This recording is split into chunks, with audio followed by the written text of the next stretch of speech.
विकटतम परिस्थितिहरूको व्याख्यान थियो जहाँ कौरव र पाण्डवको बीचमा भएका युद्धहरूका प्रसङ्ग अश्वत्थामालाई बीच सभाबाट निष्कासन गरिएको प्रसङ्ग, साथमा माता उत्तराले गर्नुभएको स्तुति, माता कुन्तीले गर्नुभएको अतीव मार्मिक स्तुति, जो भागवतमा जसले एउटा विशेष स्थान राख्ने गर्छ, त्यो स्तुति पनि हामीले सुनेका थियौँ।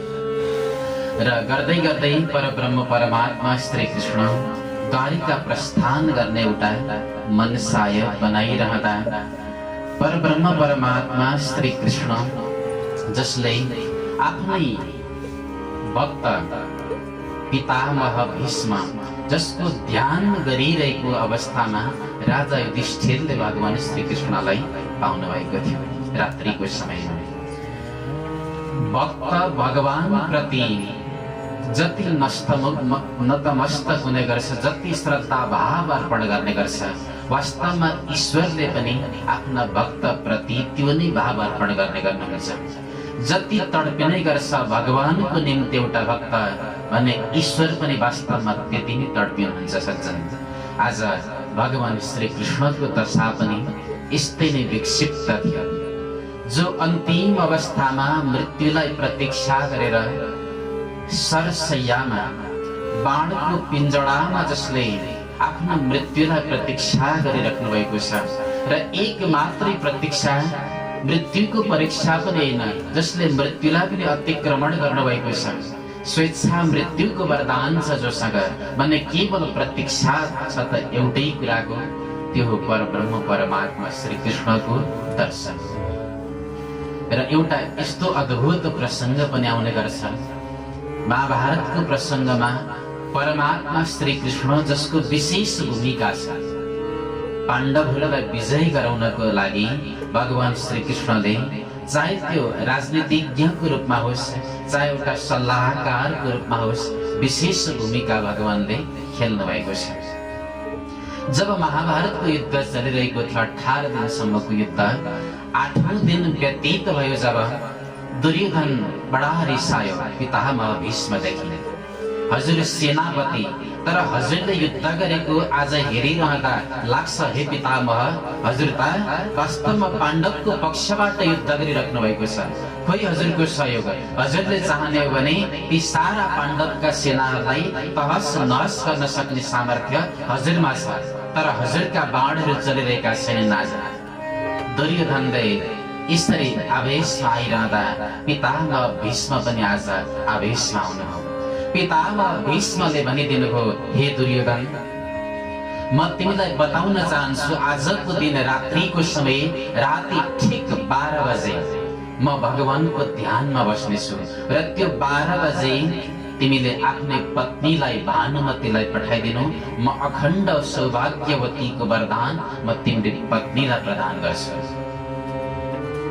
वचन दिनुभयो। एउटा आवेश अवस्थामा आएर दुर्योधनले पनि अब भानुमतीलाई पठाउने मनसाय गरिरहेका थिए।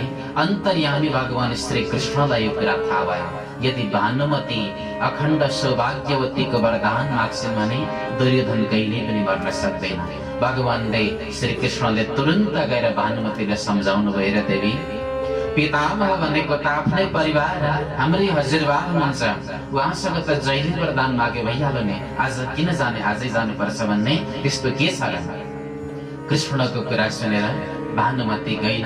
अब यतापट्टि कृष्णले यस्तो एउटा रणनीति रचिदिनु हो कि द्रौपदीलाई अर्धरात्रिको समयमा उठाउनु हो, र द्रौपदीको साथमा भगवान श्री कृष्ण पितामह भीष्मको त्यो कुटियामा जानुभयो। एउटा रूपमा स्वयं अर्जुन बनेर, स्वयं द्रौपदी बनेर अर्जुनसँग शयन गर्नुभएको छ भने अर्को तर्फ अर्को रूपलाई धारण गरेर द्रौपदीसँग हातमा बत्ती बोक्नु भएको छ। वास्तवमा नै अत्यन्तै अविचिन्त्य छन् कृष्ण लीलाहरू। द्रौपदीसँग जानुभयो, रात्रिको समय भएको छ, द्वारपालहरू थिए। द्वारपालले भन्ने पुरुषलाई प्रवेश निषेध छ यहाँ। द्रौपदी प्रवेश गरिन्। पितामह भीष्म जो ध्यानमा हुनुहुन्थ्यो, ध्यानमा हुने बित्तिकै उहाँले विचार गर्नुभयो 12 बजेको समय मैले भने अनुसार आज भानुमती आइदिएछ, अब म वरदान दिनु पर्यो, अखण्ड सौभाग्यवती भव, वरदान दिनुभयो। द्रौपदीले भनिन् पितामह यो वरदान हजुरको साँचो वरदान हो, मलाई हजुरले यही वरदान दिनुभएको छ त? पितामह भीष्मले आँखा खोलेर हेर्नुभयो, देवी तिमी को हो? द्रौपदीले भनिन् म त द्रौपदी हो। पितामहले भन्नुभयो वास्तवमा जुन शब्द जुन आशीर्वाद मेरो मुखबाट निस्कियो नि देवी यो सच्चा हुनेछ र अन्तर हृदयबाट त म पाण्डवको नै यश पाण्डवको नै विजय चाहन्थे। अब तिमीलाई यो वरदान मैले दिएको छु देवी, तथास्तु। तर मलाई यो कुरा भन, तिमी यो अर्धरात्रिको समयमा आयोग घोषणा गर, पक्क पिन लाग्छ तिमी कसैलाई लिएर आएकी छौ। पितामह दगुरेर बाहिर गएर हेर्नुभयो, बाहिर गएर हेर्दा भगवान श्री कृष्ण आज द्वारमा बसिराख्नु भएको छ। आजको त्यो ध्यान पितामहको ध्यानमा कृष्ण आइराख्नु भएको थिएन। कृष्णले एउटा हातमा बत्ती बोकेको त्यस्तो ध्यान पितामह भीष्मलाई आइरहेको थियो। वास्तवमा नै कृष्णको आगमन भएको रहेछ। पितामह नतमस्तक हुनुभयो, जय होस् योगेश्वर हजुरको लीला, म नतमस्तक छु प्रभु हजुरको लीला प्रति। अन्तर हृदयबाट त म पनि पाण्डवकै विजय चाहन्छु नि भगवान, अरु केही पनि कामना छैन भगवान। आजको यो घडीमा त ध्यान गरिरहेको छ हजुरको, तर मृत्युको जब अन्तिम समय आउँछ, जुन अन्तिम समयमा भनिन्छ हजारौं बिच्छुहरूले टोक्दा जुन पीडा प्राप्त हुन्छ त्यो पीडा मलाई हुन्छ त्यो अन्तिम समयमा। र हजुर दर्शन दिनको लागि मेरो मृत्युलाई मङ्गलमय बनाउनको निमित्त आइदिनुहोस् भगवान। यो एउटै प्रार्थना गर्न चाहन्छु आज एउटा दासको रूपमा। कृष्णले वचन दिनुभयो, हे पितामह अवश्यमेव हजुरको मृत्युको त्यो अन्तिम घडीमा म हजुरलाई हजुरको मृत्युलाई मङ्गलमय बनाउन अवश्य नै आउनेछु। सज्जन वास्तवमा यो समय आएको थियो आज, जुन परमात्मा श्री कृष्णले दिनुभएको वचन आज पूर्ण गर्ने समय प्राप्त भइरहँदा सारा समस्त ऋषि सन्तहरूको साथमा एकातिर पाण्डवलाई पनि उपदेश दिलाउनु थियो, अर्कातिर आफूले दर्शन पनि दिनु थियो। यो सारा अवसरलाई मिलाएर परब्रह्म परमात्मा श्री कृष्ण आज कुरुक्षेत्रको भूमिमा प्रस्थान गर्नुहुन्छ। कुरुक्षेत्रको भूमिमा जानुभयो, गएर हेर्नुभयो भीष्म पितामह जहाँ अर्जुनले प्रहार गरेका ती एक एक बाणहरू पितामह भीष्मको शरीरमा भेदन भएका छन्, जसले आज एउटा पिञ्जडाको आकृतिलाई निर्माण गरेका छन्। एक एक छिद्रबाट रगत बगेर गएको छ, त्यो सारा दूषित रगत मति शुद्ध भएको छ पितामह भीष्मको। परमात्मा श्री कृष्ण भीष्म पितामहको अगाडि गएर दुवै हात जोड्नुभयो, प्रणाम छ पितामह भीष्म, मेरो प्रणामलाई स्वीकार गर्नुहोस् हे पितामह। पितामह भीष्मले हेर्नुभयो योगेश्वर श्री कृष्ण आफूलाई प्रणाम गरिराख्नु भएको छ, त्यो पनि आज अन्त समयमा। यति आह्लादित बन्नुभयो, यति खुसी बन्नुभयो, यद्यपि हातहरू चल्न सकिरहेका छैनन्, जो बाणमा भेदित छन् हातहरू कतै पनि हल्लिँदैनन्। आफ्नो मनैले मन रूपी पुष्पद्वारा अर्पण गरेर वन्दना अर्पण गर्नुभयो, प्रणाम छ योगेश्वर। वास्तवमा नै मेरो मृत्युलाई हजुरले अब मङ्गलमय बनाउनु हुनेछ। हे दयालु हजुरको आगमन भएको छ, म कृत्य भएको छु प्रभु। कृष्णले अनुरोध गर्नुभयो पितामह यी जो पाण्डवहरू युधिष्ठिरहरू बडा पश्चातापमा छन्, यिनीहरूले धेरै पाप गरेका छन्, हजुरबाट केही धर्मको उपदेश सुन्न चाहन्छन्, केही धर्मको उपदेश दिनु पर्यो हजुरले। पितामह भीष्मले भन्नुभयो अवश्य दिनेछु उपदेश प्रभु, तर त्योभन्दा पहिले मेरो एउटा आज्ञा छ, मेरो एउटा प्रार्थना छ भगवान, यो प्रार्थनालाई हजुरले स्वीकार गरिदिनुहोस्। कस्तो प्रार्थना? पितामह भीष्म एउटा प्रार्थना गर्नुहुन्छ परब्रह्म परमात्मा श्री कृष्णसँग। सदैव देवो भगवान् प्रतीक्ष्यताम् कलेवरं यावदिदं हिनोम्यहम् प्रसन्नः सा ऋणलोचनः वचनोल्लसन मुखाम्बुजो ध्यान पथसतुर्भुजः। जबसम्म कलैवरम अहम न त्यजामि न हिनौमि, जबसम्म यो शरीरलाई पाञ्चभौतिक शरीरलाई म त्याग्दैन नि प्रभु, तबसम्म मेरो अगाडि यसरी नै यो मङ्गलमय स्वरूपको दर्शन मलाई गराउँदै गराउँदै यो दिव्य मुस्कानले तपाईको हजुरको श्रीमुखको श्री विग्रहको दर्शन गराउँदै गराउँदै मेरो अगाडि हजुर उभिदिनुपर्छ भगवान। केवल यति नै मेरो प्रतिज्ञा छ। भगवानले स्वीकार गर्नुभयो यसलाई, किनकि भगवान भक्तको वशमा हुनुहुन्छ। हुन सक्थ्यो पितामा भीष्मले यहाँ वर्षौं वर्षसम्म प्रतीक्षा गराउनु भएको थियो भने पनि प्रभुले बस्नु पर्थ्यो। हजारौं वर्ष प्रतीक्षा गराउनु भएको थियो भने पनि बस्नु पर्थ्यो, किनकि भक्तको आज्ञालाई भगवानले स्वीकार गर्नुहुन्छ। भगवानले स्वीकार गर्नुभयो। युधिष्ठिरलाई लक्षित गरेर र अन्य पाण्डवहरूलाई लक्षित गरेर विभिन्न धर्महरूको बारेमा अब उपदेश दिन शुभारम्भ गर्नुभयो भीष्म पितामहले। दान धर्मान राज धर्मान मोक्ष धर्मान विभागसः, स्त्री धर्मान भगवत धर्मान समसव्यासयोगतः।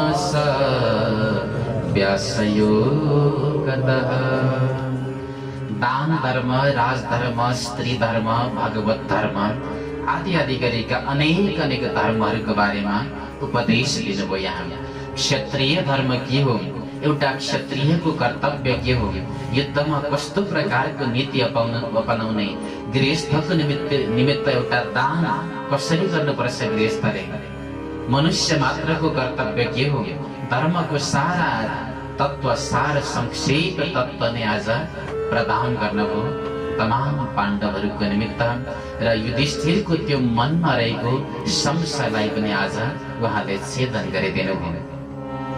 अब भने 5 पाण्डवहरू पनि सन्तुष्ट भए। सबैजना बडा मङ्गलमय समय आयो। तमाम ऋषि सन्तहरू छन्, हजारौं हजार ऋषि सन्तहरू जो आज पितामह भीष्मको यो मङ्गलमय प्रयाणलाई हेर्नको लागि, दर्शन गर्नको लागि उपस्थित बनिरहेका छन्। हामी कल्पना गर्नु सज्जन, एउटा महान पुरुष जसको मङ्गलमय मृत्युमा हजारौं हजार ऋषिहरू छन्। ऋषिहरू त छँदै नै छन्, साक्षात परब्रह्म परमात्मा त्रिलोक अधिपति भगवान पनि हुनुहुन्छ जसको मृत्युमा भने त्यो मृत्यु कति मङ्गलमय होला वास्तवमा।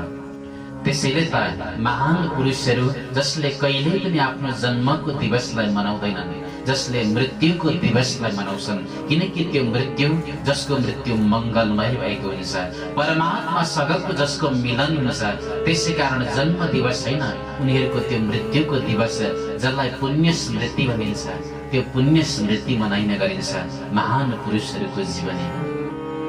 पितामह भीष्मले पनि अन्तिम समयमा आज यसरी आफ्नो मनलाई, आफ्नो बाणीलाई, आफ्ना तमाम इन्द्रियहरूलाई रोक्नुभयो, परमात्मा प्रति लगाउनुभयो, तमाम आफ्ना इन्द्रियहरूलाई एकाग्र गरेर तन्मय बन्नुभयो पितामह भीष्म।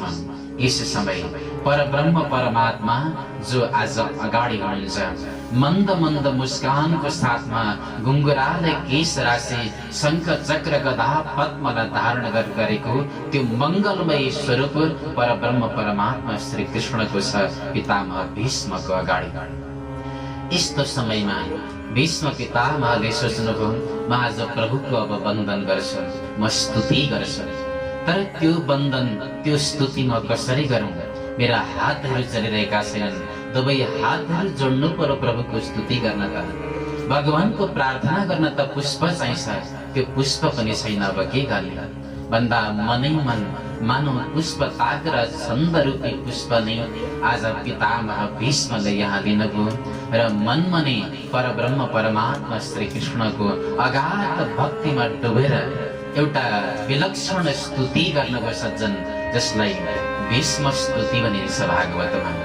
अत्यन्तै दिव्य स्तुति छ जो बडा मार्मिक छ।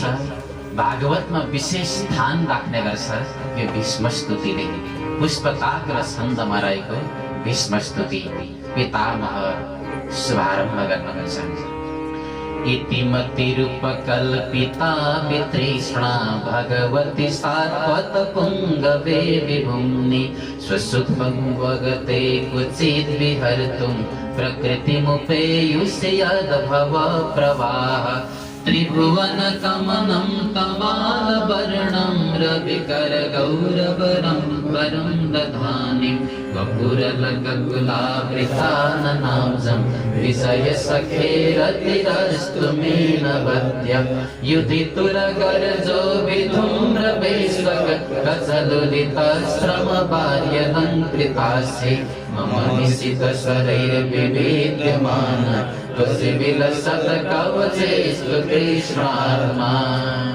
बड़ा मार्मिक स्तुति इतिमति रूपकल्पिता वितृष्णा।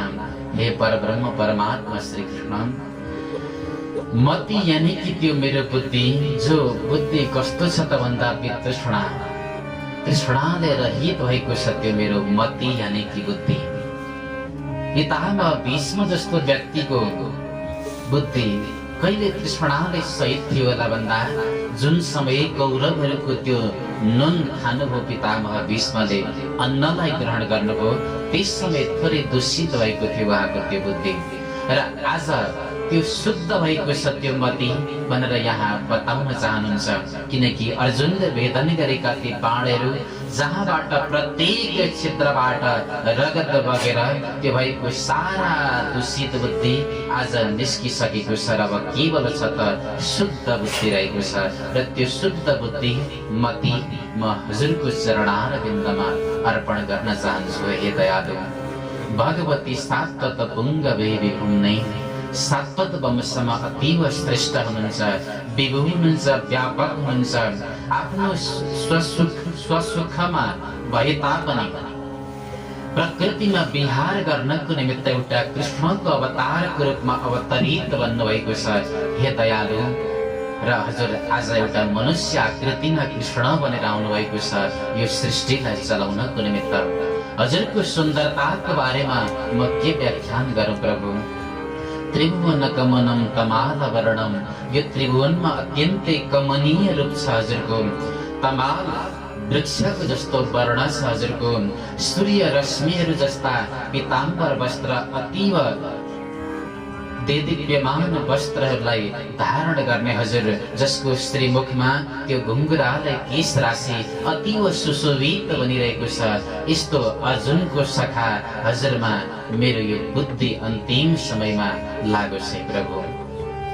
युधितुर गरजो विधुम्र विश्वका कचलुलित स्तम्भवार्यलङ्कृतासि, त्यो युद्धको परिस्थिति आज म सम्झिरहेको छु हे योगेश्वर।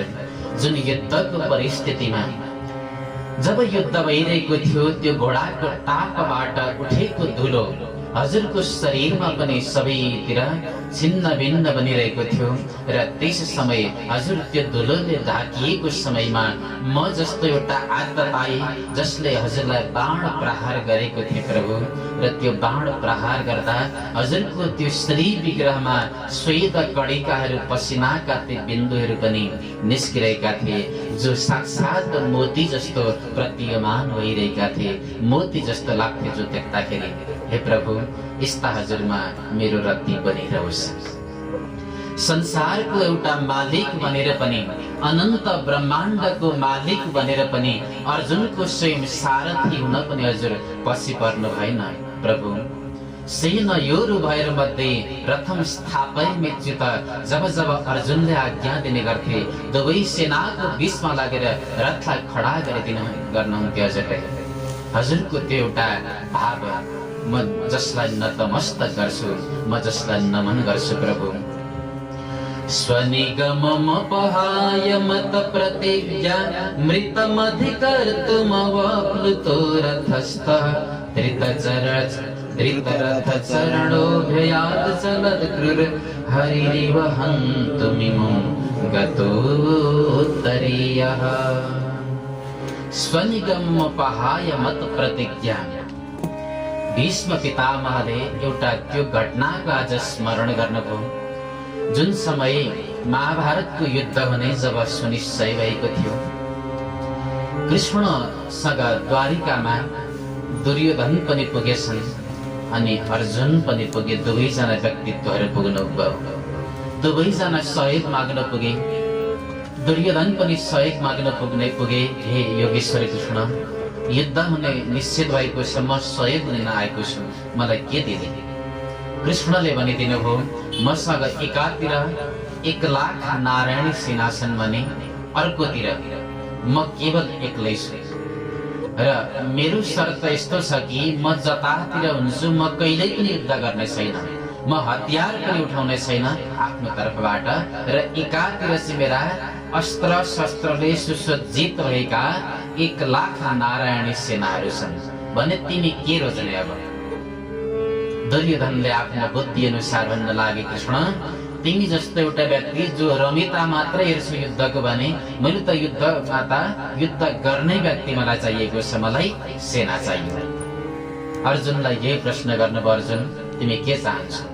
अर्जुनले भने, प्रभु म त केवल हजुर मेरो पक्षमा भए मलाई पुग्छ, मलाई केही पनि चाहिँदैन, मलाई केहीको पनि जरुरत छैन भगवान। भगवानले यसरी अर्जुनलाई आफू स्वयंलाई सुम्पिदिनुभयो। त्यही कुरा जब पितामह भीष्मले सुन्नुभयो, कृष्णले ताकि हतियार उठाउनु हुँदैन अरे युद्धमा, केवल मूक दर्शक बनेर युद्ध हेर्नु मात्रै हुन्छ अरे भनेको सुन्ने बित्तिकै भीष्म पितामहले पनि एउटा प्रतिज्ञा गर्नुभयो, यदि म पनि भगवानको सच्चा भक्त हुँ भने म कृष्णलाई हतियार उठाउन लगाएर छोड्नेछु। मेरो यो एउटा दृढ प्रतिज्ञा हो, म एक दिन कृष्णलाई हतियार उठाउन लगाएर छोड्नेछु, मेरो भीष्म प्रतिज्ञा हो। युद्धको परिस्थिति चलिरहेको थियो र एक दिनको कुरा, भीष्म पितामह युद्ध गरिरहँदा अर्जुन र पितामहको बीचमा दुवैको युद्ध घनघोर भइरहँदा पितामह भीष्म यति आवेशमा आउनुभयो। भीष्म पितामहले आफ्ना धनुष बाणबाट एउटा बाणबाट हजारौं बाणहरूलाई बर्साइदिनु भयो। अर्जुन आज डराउन लागे, कराउन लागे, अर्जुनको बल निस्तेज बन्न लाग्यो, अर्जुनको त्यो गाण्डीव अब निस्तेज बन्न लाग्यो। अर्जुन कराउन लागे, चिच्याउन लागे, कृष्ण आज लाग्छ म पितामह भीष्मको यो बाणबाट बच्नेवाला छैन भगवान, मलाई बचाउनुहोस् प्रभु, रथ टुटिरहेको छ भगवान, म के गर्नु, मेरो गाण्डीवले आज काम गरिरहेको छैन। अर्जुन अत्यन्तै आत्ति कराउन लागे, रथको पाङ्ग्रा पनि टुटिसकेको अवस्था थियो। भगवान श्री कृष्णले जब यो दृश्यलाई देखिरहँदा आज भगवान श्री कृष्णले पनि आफूलाई रोक्न सक्नु भएन। तुरुन्त रथबाट भगवान छलाङ लगाउनु भयो। तुरुन्त जुन निस्किएको त्यो रथको पाङ्ग्रा, जुन रथको पाङ्ग्रालाई निकालेर पितामह भीष्मलाई मार्नको निमित्त एउटा बाघको भाँति जब भगवान श्री कृष्ण जम्टिन लाग्नुभयो, त्यस समय भीष्म पितामहले आफ्ना हातमा रहेका सारा शस्त्र अस्त्रलाई भुइँतिर छोडिदिनु भयो। दुवै हात जोड्नुभयो, कृष्ण म वास्तवमा यही नै चाहन्थे, अब जीवनको अन्तिम मेरो लक्ष्य पूर्ण भएको छ, मार्नुहोस् मलाई, कुनै पनि परवाह छैन शरीरको, मेरो शरीरलाई टुक्रा टुक्रा गर्नुहोस्। हे योगेश्वर, वास्तवमा म यही नै चाहन्थे, हजुरलाई हतियार उठाउन लगाउन चाहन्थे भगवान म, र आज मेरो त्यो मनोकामना पूर्ण भएको छ। अब मलाई जे गर्नु छ गर्नुहोस्। हरिरेव हन्तुमिमं गतोत्तरीय, र त्यस समय भगवानले त्यो हतियार उठाइरहँदा भगवानको पिताम्बर धरतीमा गिरेको थियो अरे सज्जन। पिताम्बर धरतीमा यस कारण गिरेको थियो, सन्तहरू भन्नुहुन्छ भगवानले कहिल्यै पनि जुन बोलेको चिज त्यो बोलेको चिजलाई पूर्ण गर्नुहुन्छ, कहिल्यै पनि आफ्नो प्रतिज्ञालाई भङ्ग गर्नु हुँदैन। धरती माता पृथ्वी माता भनेकी भगवानकी पत्नी, आज धरती माताले सोच्नु भएछ कृष्णले बोलेको आफ्नो प्रतिज्ञा आज भङ्ग गरेका छन्, त्यसैले मानव आज धरती मातालाई पनि लज्जा भएछ, जसको कारण त्यो पिताम्बर वस्त्र आफ्नो मुखमा ओढ्नु भएको थियो अरे धरती माताले। अथवा सन्तहरूको अर्को भाव पनि छ, पिताम्बर वस्त्र यस कारण गिरेको थियो कि कृष्णले धरती मातालाई सान्त्वना दिइराख्नु भएको थियो। हे पृथ्वी, हे धरती, तिमीले कुनै पनि घबराउनु पर्ने कुरा छैन, तिमी नडराऊ। मैले आफ्नो प्रतिज्ञालाई पटक्कै भुलेको छैन, केवल भक्तको प्रतिज्ञालाई पूर्ण गर्नको लागि आफ्नो प्रतिज्ञालाई भङ्ग मात्र गरेको भनेर त्यो पिताम्बर रूपी सान्त्वना आज धरतीलाई प्रदान गर्नुभएको थियो अरे। र यसरी भीष्म पितामहले आज त्यो विकटतम परिस्थितिको याद गर्नुभयो भगवान। त्यस समय हजुरको पिताम्बर वस्त्र पनि गिरेको थियो धरतीमा। यस्तो हजुर जसले यसरी प्रतिज्ञालाई पनि तोड्नुभयो, जो मेरो निमित्त एउटा भक्तको निमित्त, हे दयालु हजुरमा मेरो अन्तिम समय रति बनिरहोस् भगवान, मेरो रति बनिरहोस् हजुरमा। ललित गति विलास बल गुहास प्रणय निरीक्षण कल्पितोरुमान कृत मनुकृतवत्य उन्मदान्दा प्रकृति मगन किलयस्य गोपवद्वः। ब्रजका ती ब्रजङ्गनाहरू जसले हजुरको त्यो निरीक्षणलाई, त्यो हजुरको चितवनलाई, हजुरको भावभङ्गीलाई जसले रसस्वादन गरे ब्रजका गोपीहरूले, र रासलीलासम्मको त्यो आनन्दता ती गोपीहरूले लिन पाए। हे प्रभु, हे दयालु, हामीले त हजुरको त्यो जीवनको कुनै पनि रस प्राप्त गर्न पाएनौँ। कति भाग्यमान थिए वास्तवमा ती ब्रजका गोपिनीहरू, ती ब्रजङ्गनाहरू जो साक्षात् भक्तिका आचार्यहरू थिए। प्रभु, त्यस्तै प्रकारको हजुरको जीवनको रस, त्यो भक्तिको रस, त्यो प्रेमको रस मलाई पनि प्रदान गर्नुहोस् हे कृष्ण। समधिगतोस्मि विधूत भेद मोह, र सारा मोहहरू, सारा हृदयका ती सन्देहका ग्रन्थीहरू आज टुटिसकेका छन् हे कृष्ण। हजुरलाई म आफूले अर्पण गरिरहेको छु हे प्रभु। अन्तिम समयमा हजुरको रतिले मेरो हृदय भरियोस्। यस्तो एउटा भावपूर्ण अनि प्रेमपूर्ण स्तुतिको साथमा आज भीष्म पितामहले आफ्नो यो पाञ्चभौतिक देहलाई विसर्जन गर्नुभयो। र हेर्दा हेर्दै सबैको बिचमा पितामह भीष्मको शरीरबाट एउटा दिव्याति दिव्य तेज जो आकाशमा घुमिरहेको थियो, जुन तेज आज आएर कृष्ण चरणमा विलीन भयो। र यस प्रकार पितामह भीष्मले आफ्नो उद्धार गर्नुभयो। एउटा उत्तम गतिलाई, योगीको जुन सर्वोच्चतम गति छ, त्यो गतिलाई प्राप्त गर्नुभयो। तमाम पितामह भीष्मको अन्तिम यो मङ्गलमय प्रयाणको समयलाई निरीक्षण गरिरहेका देवताहरू जसले पुष्प वृष्टिद्वारा पितामह भीष्मको आज जय जयकार गरे। भक्तवत्सल भगवानको, भीष्म पितामह महाराजको आजको आनन्दको। यस्तो प्रकारले सबैले पुष्प वर्षण गर्दै गर्दै भीष्म पितामहको अन्तिम प्रयाणलाई सबैले स्वागत गरे। सबैजना आनन्द भावमा प्राप्त भए। आज विभिन्न प्रकारका पुष्पहरू वर्षा गर्दै गर्दै राजा युधिष्ठिर किञ्चित शुष्क मना हुनुभयो, थोरै दुःख लाग्यो। यद्यपि प्रभु प्राप्ति भएको थियो पितामहलाई। यस अवसरमा सबैजना खुसी त थिए नै। सबैजनाले एउटा मङ्गलको उत्सव यहाँ मनाए र भीष्म पितामहलाई यसरी अत्यन्तै उत्तम गति आज परब्रह्म परमात्माले प्रदान गर्नुभयो। मृत्यु पनि त्यस्तै एउटा मङ्गलमय घटना हुन सक्छ सज्जन, जब जीवनमा हामीले मङ्गलमय कार्यहरू गर्न सक्छौँ। मृत्युलाई मङ्गलमय बनाउन सकिन्छ भनिन्छ, परन्तु मृत्युलाई होइन, जीवनलाई मङ्गलमय बनाउन सकिन्छ। यदि जीवनलाई मङ्गलमय बनाउन सकियो भने मृत्यु सहज रूपमा आफै मङ्गलमय बन्छ। त्यसै कारण मृत्युलाई भन्दा पनि हामी जबसम्म बाँच्छौँ, जबसम्म जिउँछौँ, तबसम्म हामीले हाम्रो जीवनलाई नै मङ्गलमय बनाउने हो। यदि त्यस्तो जीवन हुन्छ भने त्यो मृत्यु पनि कष्टकर बन्दैन अरे, मृत्यु पनि एउटा परमात्मासँगको मिलन बन्छ अरे, जसरी भीष्म पितामहको भयो। त्यसै कारण जो संसारमा प्रभुका प्रेमीहरू छन्, जो प्रभुका भक्तहरू छन्, उनीहरू संसारलाई छोडेर गइरहँदा हाँसेर गइरहेका हुन्छन्। लोभी द्रव्य पिशाच मर्ष विचरो हाताम भनी जान्छन् भक्त मुसुक्क हाँसी मनमा हा राम रामै भने। एउटा विषयी पुरुष होस्, संसारी जीव होस्, जसलाई संसारले अत्यन्तै आसक्त गराएको होस्, संसारमा बाँधिएको होस्, उसलाई अन्तिम समयमा छुट्न बडा गाह्रो हुन्छ।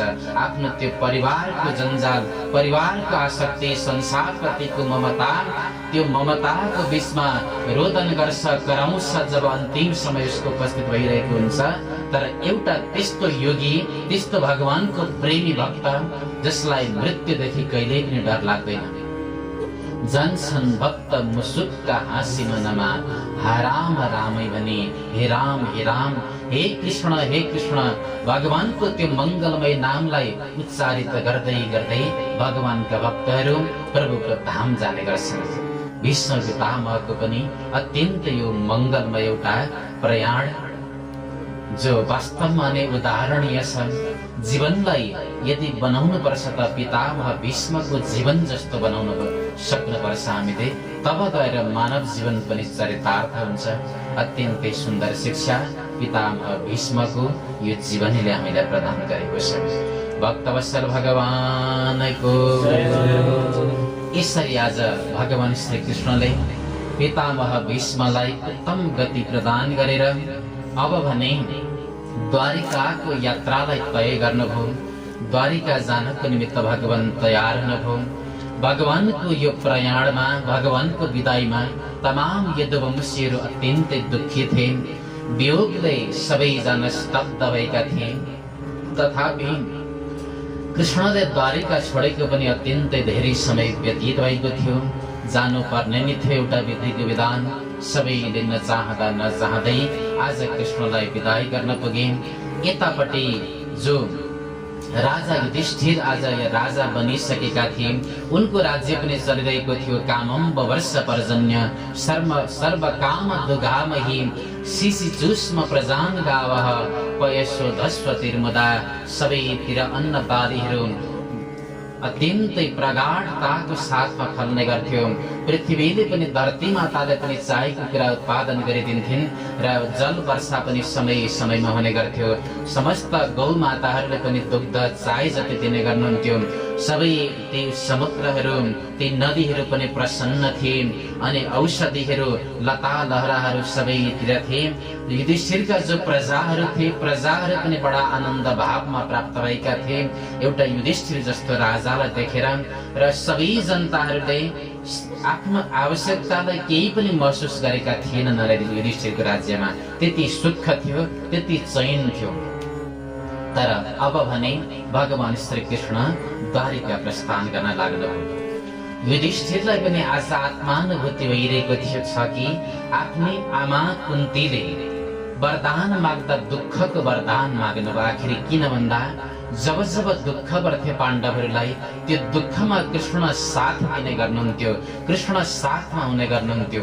तर जब आज यो सुखको घडी प्राप्त भयो, सुखको घडीमा कृष्णको वियोगको महसुस आज पाण्डवहरूले गरिरहेका छन्। त्यसै कारण कुन्तीले किन वरदान मागिन्, आज आएर यहाँ चरितार्थ भए। पाण्डवहरूलाई पनि सबैले बडा स्तब्ध भएर दुखी एउटा मनको साथमा कृष्णको विदाई गरे। नसेहे विमुह्यन्तो विरहं सारङ्गधन्वनः। भीमसेन आदि, त्यसै गरी युधिष्ठिर आदिले नसेहिरे कृष्णको वियोगलाई सहन गर्न सक्नु भएन अरे। अत्यन्तै धेरै रुनुभयो सबैजना स्तब्ध भएर, सबैका आँसु आए आँखामा। तर पनि बाध्यात्मक परिस्थितिलाई मध्यनजर गरेर युधिष्ठिरले विदाई गर्नुभयो। तमाम कुरुकुलका नर नारीहरू कृष्णको विदाईमा सबैजना उद्यत बनिरहेका छन्। बाजा गाजा बजिरहेका छन् सबैतिर। सबै प्रासादमा, महलहरूमा चढेर कृष्णको आरती उतारिरहेका छन्। सात्यकी जस्ता भक्तहरू, उद्धव जस्ता भक्तहरू भगवानलाई चमर अनि पंख डोलाइरहेका छन् र अर्जुन पनि साथमा, भगवानको साथमा यिनी पनि प्रस्थान गरिरहेका छन्। नर नारीहरूले पुष्प वृष्टि गरमुदै बब्रिसुर कुसुमै कृष्णम प्रेम विरडास्मि तीक्ष्णाहाम अनेक प्रकारका ती गुच्छाहरू प्रदान गर्छन्, आरती उतार्छन्, भगवानको जय जयकार गर्छन्। यसरी आज कुरुकुलका नारीहरूले विदाई गरिरहँदा एकातिर कृष्णको यशको बारेमा पनि गाइरहेका थिए तमाम नर नारीहरूले। सबै किलायम पुरुषः पुरातना य एक आसीद विशेष आत्मनि अग्रे गुणेभ्यो जगदात्मनीश्वरे निमीलितात्मन् निशिसुप्त शक्तिषु। नर नारीहरू हुन्छन् जुन परब्रह्म परमात्मा, जो प्रकृति अनि पुरुषबाट पनि टाढा हुनुहुन्छ, जो अन्तिममा प्रलयको समयमा जसको उदरमा हामी सबै भूत प्राणीहरू लीन हुने गर्छौं, त्यही परब्रह्म परमात्मा नै आज कृष्णको रूपमा आउनुभएको छ, जसले यो यदुकुललाई आज पावन गरिदिनु भएको छ। अहो अलम श्लाघ्यतमं यदुकुलम्, अहो अलम पुण्यतमं मधुर्वनं यदेष पुंसां ऋषभाश्रियापति स्वजन्मना संक्रमणेन चांचते। अहो अलम श्लाघ्यतमं यदुकुलम्, अरे आज यो यदुकुल पनि पावन भएको छ, जुन यदुकुललाई भगवानले धन्य धन्य गरिदिनु भएको छ, कुरुकुललाई पनि धन्य गरिदिनु भएको छ। प्रभुले आज जन्म लिएर जुन परब्रह्म परमात्माका ती चरणार बिन्दहरू जुन धरतीमा स्पर्शित भएका छन्, यो धरती नै आज प्रफुल्लित बनेकी छिन्। त्यस्ता परब्रह्म परमात्माको जय होस् जय होस्। यसरी सबैले जयकार गरिरहँदा एवं विदा गदन्तीनां सगिरा पुरयोषितां निरीक्षणेनाभिनन्दन् सस्मितेन ययो हरे। यसरी सबैले भगवान श्री कृष्णको यशलाई गाइरहँदा, समस्त पूर्ववासी नर नारीहरूले गाइरहँदा परब्रह्म परमात्मा पनि प्रस्थान गर्नुभयो। आज हस्तिनापुरलाई छोडेर भगवानको साथमा अर्जुन अनि सात्यकी जस्ता पार्षदहरू मात्रै केवल थिए। अरू सबै नर नारीहरूले कृष्णको आज विदाई गरे। भगवान श्री कृष्ण द्वारिकामा आउने क्रममा प्रभुले कुरु जङ्गल, पाञ्चाल, सुरसेन, यमुना, ब्रह्मवर्त, कुरुक्षेत्र आदि आदि गरेका विभिन्न देशहरूलाई पार गर्दै गर्दै जब द्वारिकाको फाँटमा आइपुग्नु, भगवान द्वारिकाको द्वारमा जब आइपुग्नु भयो, भगवानले आफ्नो पाञ्चजन्य शङ्खको उद्घोष गर्न लाग्नुभयो। आनर्तान् सौपव्रज्य स्पृद्धान् जनपदान् स्वकान् दद्मौ दरबरं तेषां विषादं समयान्निव। अनर्थ देश आइसकेपछि भगवानले पाञ्चजन्य शङ्खको जब उद्घोष गर्नुभयो, भगवानको त्यो शङ्खको ध्वनि सुनेका तमाम द्वारिकावासी नर नारीहरू मानव जसको प्राण निस्किएको थियो कृष्ण वियोगमा, र आज शङ्खको त्यो ध्वनिलाई सुन्दैखेरि सबैको आज प्राण सञ्चार हुन लाग्यो। अब त सबैजना कृष्णको आगमनको समाचार पाएर अतीव प्रफुल्लित हुन लागे। भगवान श्री कृष्णको स्वागतको तयारी गर्न लागे। सबैतिर बन्दन बार बाँधिएको छ, सबैतिर जल सेचन गरिएको छ, अनि सबैतिर नर नारीहरू घर घरमा प्रत्येक घरमा कलश राखेर बसिरहेका छन्। कृष्णको स्वागतको तयारी गर्नका लागि सबैतिर जय जयकार लागिरहेको छ। यसरी तमाम नर नारीहरूले स्वागत गर्दै गर्दै भगवान श्री कृष्ण सबैको स्वागतलाई स्वीकार गर्दै गर्दै द्वारिका प्रस्थान गर्नुभयो। परब्रह्म परमात्मा श्री कृष्णको सबैले स्तुति गरे। नतास्मते नाथ सदाङ्ग्रि पङ्कजं विरिञ्च वैरिञ्च सुरेन्द्र वन्दितं परायणं क्षेममिदित्सतां परं न यत्र कालः प्रभवेत् परः प्रभुः। हे प्रभु, हजुरका हे नाथ, हजुरका ती चरणार बिन्दलाई हामी सदा प्रणाम गर्छौं, जो ब्रह्म विष्णु महेशद्वारा पनि स्तुतिमान छन्। हजुरका त्यस्ता चरणार बिन्दमा हाम्रो कोटि कोटि नमन छ। सबै बन्दी जनहरूले पनि एकातिर भगवानको दिव्य स्तुति गाए। सबैबाट स्तुतिमान हुँदै हुँदै भगवानले सबैको स्वागतलाई स्वीकार गर्दै गर्दै कसैले फूलमाला अबीर प्रदान गरे, कसैले आरती उतारे, सबैलाई अभिनन्दन गर्दै गर्दै भगवान पनि जानुभयो। सर्वप्रथम गएर गुरुहरूलाई वन्दन गर्नुभयो प्रभुले, र आफ्ना माता पितालाई पनि वन्दन गर्नुभयो, र जो मान्यजनहरू हुनुहुन्थ्यो सबैजना मान्यजनलाई गएर प्रभुले अवस्थानुसार सबैलाई प्रणाम गर्नुभयो, सबैको अभिवादन गर्नुभयो। र कृष्णको दर्शन पाएका तमाम द्वारिकावासीहरू, जसको आज आनन्दको कुनै पनि पारवार थिएन, यति आनन्दित थिए, यति गदगद थिए, यति खुसी थिए सबैजना भगवान श्री कृष्णको दर्शनमा साँच्चै नै आह्लादित बनेका थिए। यसरी सबैलाई खुसी अनि हर्ष प्रदान गर्दै गर्दै अन्त्यमा सबैजनासँग मिलिसकेपछि आफ्ना देवीहरूसँग, पत्नीहरूसँग भगवान जानुभयो। अब पत्नीहरूसँग त जानुभयो, अब सबैभन्दा पहिला कसको कक्षमा जाने त? यदि रुक्मिणीको कक्षमा जाने भने सत्यभामा रिसाउँछिन्, सत्यभामाको कक्षमा जाने भने रुक्मिणी रिसाउँछिन्।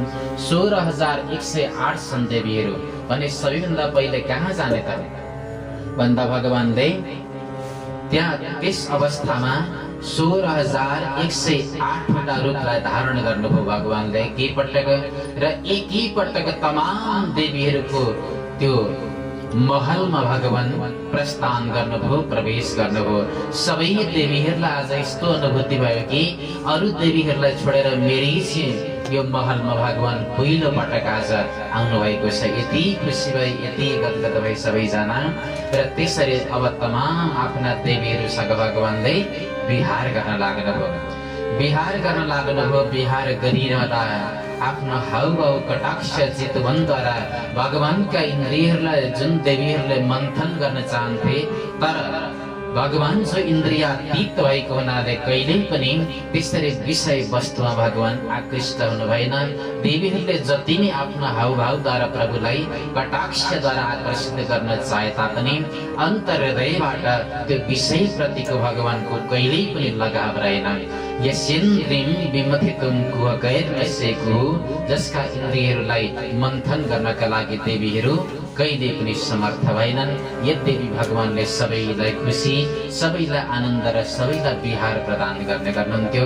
यसरी तमाम देवीहरूको साथमा भगवानले विहार गर्दै गर्दै सबैलाई व्यतीत गर्नुभयो।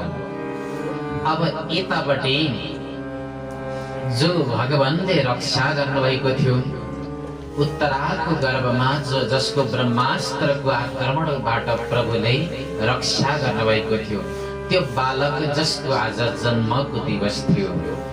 अश्वत्थाम्नोपसृष्टेन ब्रह्मशीर्षणोरुतेजसा उत्तराया हतो गर्भा ईशेना जीविता पुनः।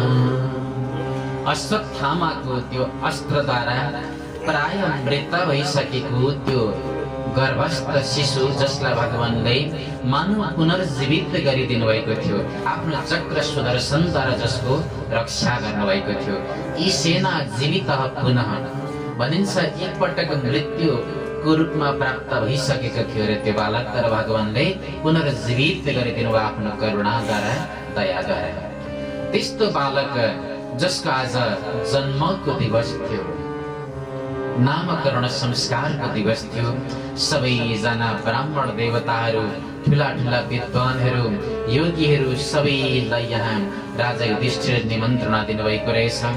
ब्राह्मण देवताहरूले नामकरण संस्कारको यो शुभ अवसरमा अन्य विभिन्न संस्कारहरू सुसम्पन्न गरे, स्वस्ति वाचन गरे, मङ्गलमय धुनहरू उनीहरूले वादन गरे, विभिन्न विभिन्न प्रकारका मङ्गलमय मन्त्रहरू पनि उनीहरूले वाचन गरे र सबै ब्राह्मण देवताहरूलाई अत्यन्तै तृप्ति बनाउने काम यहाँ राजा युधिष्ठिरले गर्नुभयो।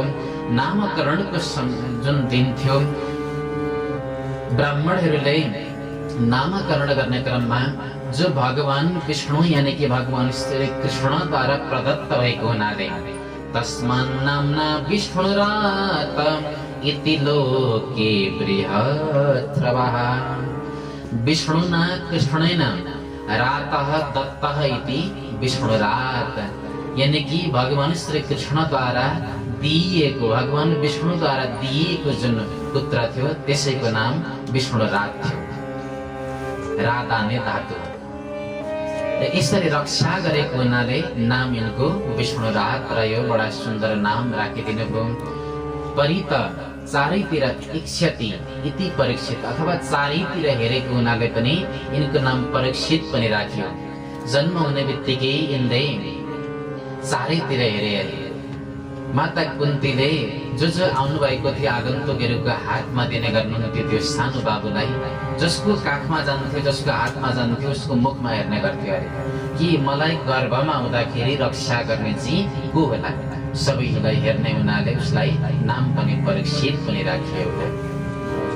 र भनिन्छ यो नामकरणमा भगवान श्री कृष्णको पनि आगमन भएको थियो। र भगवान श्री कृष्णले जब आफ्नो काखमा लिनुभयो, भगवान श्री कृष्णको श्रीमुखमा हेर अरे यो बालकले र अत्यन्तै आह्लादित भएर हाँसिरहेको थियो अरे, ताकि मलाई त्यो गर्भमा रक्षा गर्नेवाला यही पुरुष हो, उसले थाहा पाए। र आज यो अवसरमा नाम त राखिदिनु भयो सबै ब्राह्मण देवताहरूले। अब जाने समयमा राजा युधिष्ठिरले प्रश्न गर्नुभयो, हे ब्राह्मण देवता, हजुरहरू त्रिकालदर्शी हुनुहुन्छ, एउटा कुरा बताइदिनुहोस्, आज यो जुन बालकको जन्म भएको छ हाम्रो पाण्डव वंशको यो नै एउटा बीज हो, यसको भविष्य कस्तो होला, यसले कस्ता कस्ता कर्म गर्ला, यसको भविष्य कस्तो देखिरहेको छ, एकपटक बताइदिनुहोस् न हजुरहरूले भनेर सोद्धा ब्राह्मणहरू जो धौम्य आदि गिरीका ऋषि सज्जनहरू हुनुहुन्थ्यो उहाँहरूले बताइदिनु भयो परीक्षितको भविष्यवाणी। पार्थ प्रजापिता साक्षात् इक्ष्वाकुरिव मानवः ब्रह्मण्य सत्यसन्धः रामदासरथी यथा। प्रजा पालन गर्नको निमित्त यो पुत्र भविष्यमा गएर इक्ष्वाकु जस्तो हुने रहेछ। त्यसै गरी सत्य प्रतिज्ञामा चाहिँ दासरथी प्रभु श्री राम जस्तो हुने रहेछ। दानवीरहरूमा दाताहरूमा राजा शिवी जस्तो हुने रहेछ। धनुर्धारीहरूमा दुवै अर्जुन जस्तो हुने रहेछ। त्यसै गरी सहनशीलमा चाहिँ यो धरती जस्तो पृथ्वी माता जस्तो हुने रहेछ। उदारतामा रन्तिदेव जस्तो हुने रहेछ। त्यसै गरी भगवानको भक्तमा अग्रगण्य प्रहलाद जस्तो हुने रहेछ। धैर्य धारण गर्नेमा बलि जस्तो हुने रहेछ। सारा दृष्टान्त दिनुभयो, उदाहरण दिनुभयो र अन्तिममा भनिदिनुभयो बलमा भीमसेन जस्तो हुन्छ, धनुर्धारीमा अर्जुन जस्तो त हुन्छ नि, धर्म मान्नेवालामा हजुर जस्तै हुन्छ, राजा युधिष्ठिर जस्तै, सुन्दरतामा पनि नकुल जस्तो हुनेछ, ज्ञानीमा पनि सहदेव जस्तो हुनेछ। 5 पाण्डवको गुण पनि सबै भविष्यवाणीमा आज बताइदिनु भयो ब्राह्मण देवताहरूले। तर अन्त्यमा बताइदिनु भयो, तर एउटा सानो खोट चाहिँ के रहेछ त भन्दा तक्षकादात्मनो मृत्युम द्विजपुत्रोपसर्जितात्। तक्षक सर्पलाई श्राप लाग्ने रहेछ, ब्राह्मणको श्राप, जसको कारण तक्षक सर्पले यिनलाई 7औं दिन डस्ने रहेछ र यिनको मृत्यु हुने रहेछ। यति सुन्ने बित्तिकै युधिष्ठिर बडा दुखी हुनुभयो। महाराज, हाम्रो कुलमा आजसम्म कसैले पनि ब्राह्मणको अपराध गरेको छैन। आखिर यो बालकले भविष्यमा कसको अपराध, कुन ब्राह्मणको अपराध गर्नेछन् र ब्राह्मणको श्राप प्राप्त गर्छन् त? यो पनि बताइदिनुहोस् न हजुरले भनेपछि ऋषिहरूले बताइदिनुभयो कि अन्जानमा यिनीलाई ब्राह्मणको श्राप लाग्नेछ, तर हजुरले केही पनि चिन्ता नगर्नुहोस्। यिनले कालान्तरमा गएर सुखदेव महामुनि जस्तो एउटा उद्भट विद्वानलाई पाउनेछन् जसले भागवतको श्रवण गर्नेछन् र यिनको मुक्ति सुनिश्चित छ। यिनको त्यो सर्प दंशबाट अगति हुने छैन, हजुरले कुनै पनि चिन्ता नगरे हुन्छ। यति सुनेपछि अब राजा युधिष्ठिर पनि ढुक्क हुनुभयो, किनकि सज्जन संसारमा भनिन्छ जुन व्यक्तिको, जुन जीवात्माको सर्प दंशबाट यदि मृत्यु हुन्छ भने त्यो व्यक्ति पाताल लोकमा बिना विषैलो सर्पको रूपमा उसको अर्को योनिमा उसले जन्म लिनुपर्छ। भविष्य महापुराणको कथाले भनेको छ।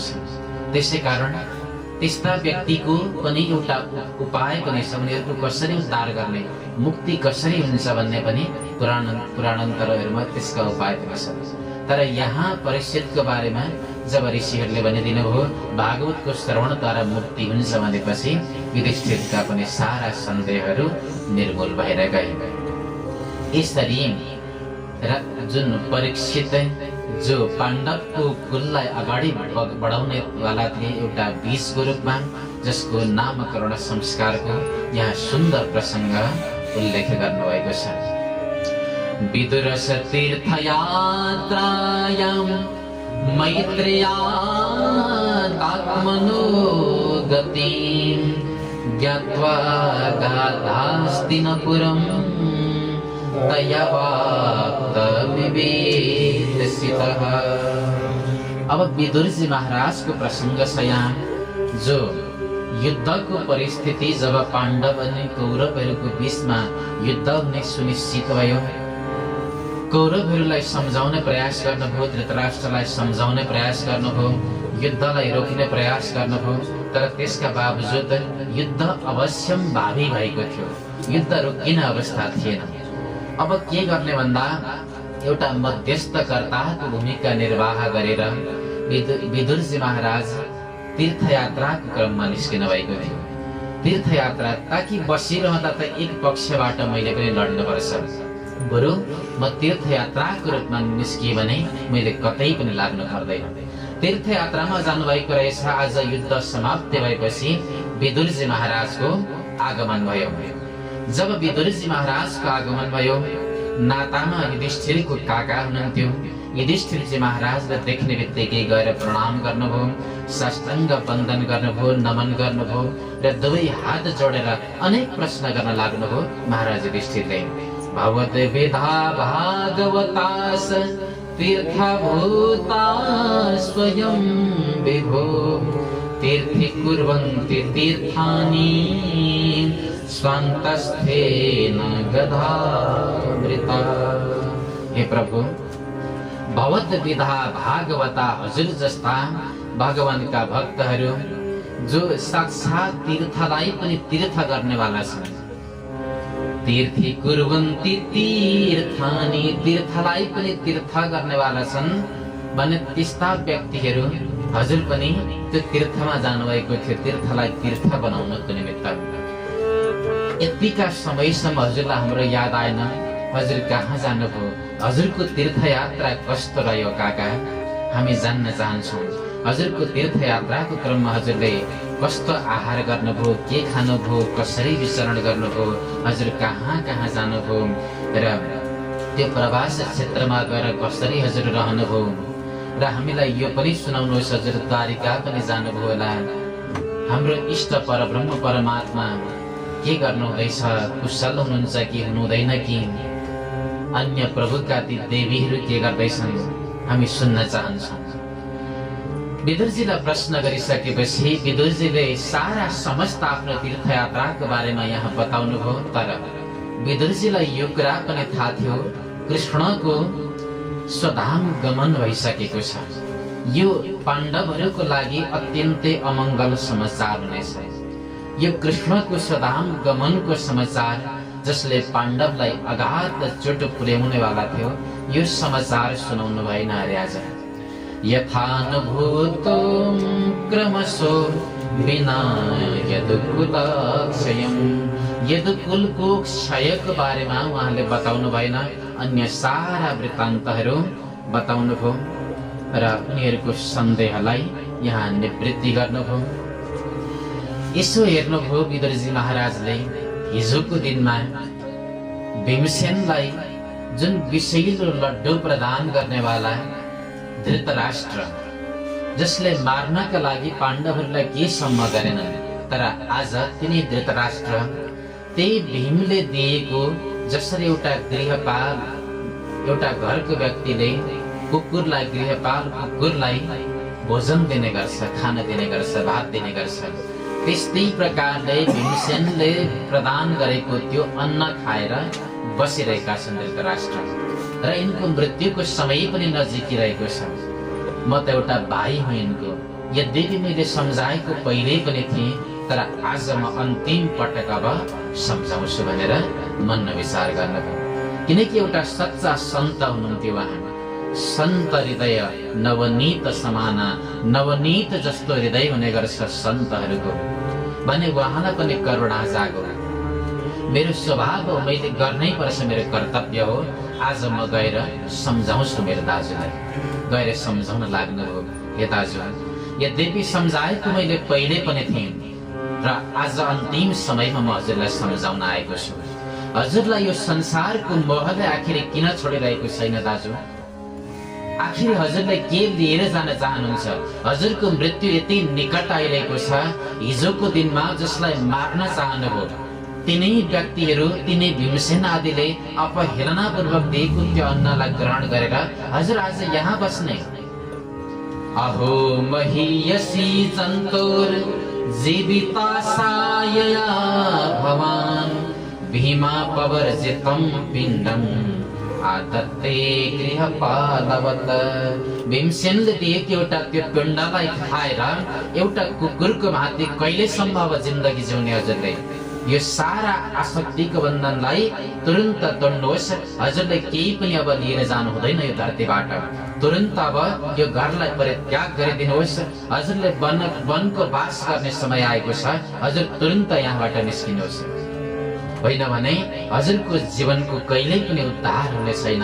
यो मानव जीवनलाई यदि सफल बनाउनु छ त तुरन्त यो घरलाई छोड्नुहोस्। यो आसक्तिको, यो ममताको बन्धनलाई तुरन्त तोडिदिनुहोस्। हजुरले आज अन्तिम पटक म सम्झाइरहेको छु। विदुरजी जस्तो एउटा सच्चा सन्तले यो दिएको उपदेश अन्तिम समयमा धृतराष्ट्र जस्तो अज्ञानी जीवको पनि मनमा बसो। आज उनका पनि घैँटामा साँच्चै नै घाम लागे। अब भने निश्चय गरे यिनले, हो मैले पक्कै पनि अब बस्नु हुँदैन। साँच्चै नै मैले हिजो भीमसेनलाई त्यो विषैलो लड्डु दिएको थिएँ, तर आज भीमसेनले दिएको त्यो गुलियो लड्डु खाएर म स्वयं बसिरहेको छु भने म कति कृतज्ञ एउटा जीव हुँ। म अब जान्छु। निश्चय गरे, हात जोडे, हे भाइ म केही पनि जान्दिन। एक त म नेत्रहरू पनि देख्दिन, आँखा देख्दिन। म कहाँ जाने, म के गर्ने, मलाई कसले लान्छ, कसले पुर्याउँछ, मैले के गर्ने? मेरो मार्गदर्शक भनेको केवल तिमी हो। मैले के गर्नुपर्छ तिमीले गरिदेऊ त्यो कुरा। विदुरजी महाराजले अर्धरात्रिको समयमा धृतराष्ट्रलाई लिएर घरबाट निस्किनु भयो। आँखा देख्दैनथे उनी। धृतराष्ट्रको हातलाई समाउनु भयो विदुरजीले। अगाडि विदुरजी, बीचमा धृतराष्ट्र र धृतराष्ट्रलाई समातेकी छिन् गान्धारी, जसले पतिव्रता धर्मलाई अँगालेर आफ्ना आँखामा पट्टीहरूलाई लगाएकी छिन्। त्यस्तो अवस्थामा अर्धरात्रिमा विदुरजीले लिएर हिमालयको क्षेत्रतिर लिएर जानुभयो, गङ्गाको तटमा लिएर जानुभयो। अब यतापट्टि जब बिहान भयो, बिहान हुने बित्तिकै युधिष्ठिर राजा अत्यन्तै आदर्शवादी हुनुहुन्थ्यो, जो प्रत्येक दिनको नियम थियो अरे युधिष्ठिरको उठ्ने बित्तिकै आफ्ना आमा बाबालाई गएर प्रणाम गर्नुहुन्थ्यो, धृतराष्ट्र अनि माता गान्धारीलाई, त्यो पनि ब्रह्म मुहुर्तमा, अनि मात्रै अन्य आफ्ना नित्य कर्महरू गर्ने गर्नुहुन्थ्यो। प्रत्येक दिन प्रणाम गर्ने गर्नुहुन्थ्यो, किनकि मेरो आमा बाबा, मेरो माता पिता भन्नु नै उहाँहरू नै हो। यति मर्यादित भनेर उहाँले त्यो कृत्यलाई प्रत्येक दिन गर्ने गर्नुहुन्थ्यो। र वास्तवमा नै भनिन्छ ठुला व्यक्तिहरूलाई जब हामी अभिवादन गर्ने गर्छौं, प्रणाम गर्ने गर्छौं, यो प्रणाम गर्दा लाभ हामीलाई नै प्राप्त हुन्छ। अरूलाई नमस्कार गर्दा, अरूलाई प्रणाम गर्दाको लाभ के हुन्छ? अभिवादनशीलस्य नित्यं वृद्धोपसेविनः चत्वारि तस्य वर्धन्ते आयुर्विद्या यशोबलम्। चत्वारि तस्य वर्धन्ते आयुर्विद्या यशोबलम्। आयु, विद्या, यश, बल, यी चारवटा चिजहरू बढ्ने गर्छन् यदि हामीले प्रणाम गर्ने बानी बसाल्यौं भने। त्यसै कारण पनि आफूभन्दा सम्माननीय व्यक्तित्वहरूको अगाडि जहिले पनि हामी झुक्न जान्नुपर्छ, हामीले प्रणाम गर्न जान्नुपर्छ। एउटा आदर्शको पाठ, यो आदर्श एउटा संस्कार थियो। राजा युधिष्ठिरसँग ब्रह्म मुहुर्तमा जाने गर्नुहुन्थ्यो प्रणाम गर्न, तर आज जब बिहानै उठेर जानुभयो, धृतराष्ट्रको कक्षमा न त धृतराष्ट्र नै छन्, न माता गान्धारी नै हुनुहुन्छ। युधिष्ठिरले देख्ने बित्तिकै आत्तिन लाग्नुभयो, कराउन लाग्नुभयो। आज उहाँहरूको कक्ष त खाली छ, कहाँ जानुभयो मेरो माता पिता? हे आमा, हे बाबा, चारैतिर घुम्नुहुन्छ, कराउनुहुन्छ, तर कहीँ पनि देख्नु भएन। अन्त्यमा बडा पश्चाताप लाग्यो उहाँलाई, आफैलाई धिक्कार्न लाग्नुभयो। नाहं वेद गतिं पितृर्भगवान् क्वगता पितः अम्बावाहत पुत्रार्ता क्वगता च तपस्विनी।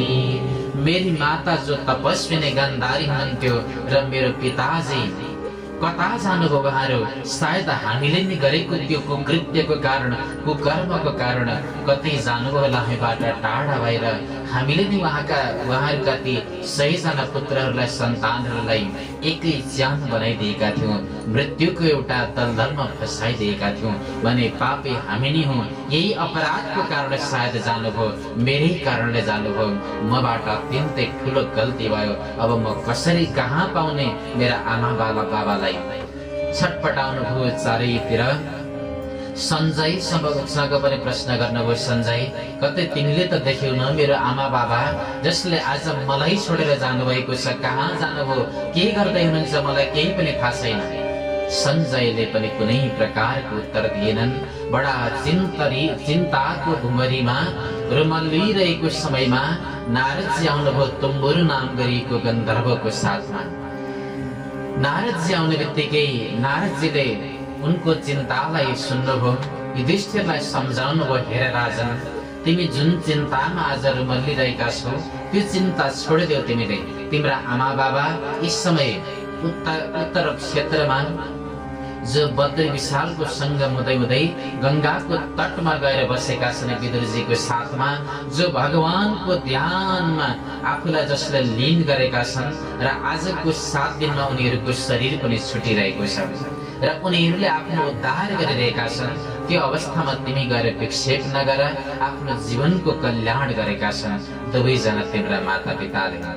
तस्मात् जह्यङ्ग वैक्लव्यम् अज्ञाना कृतमात्मनः कथं त्वनाथा कृपणा वर्तिरंस्ते समां विना।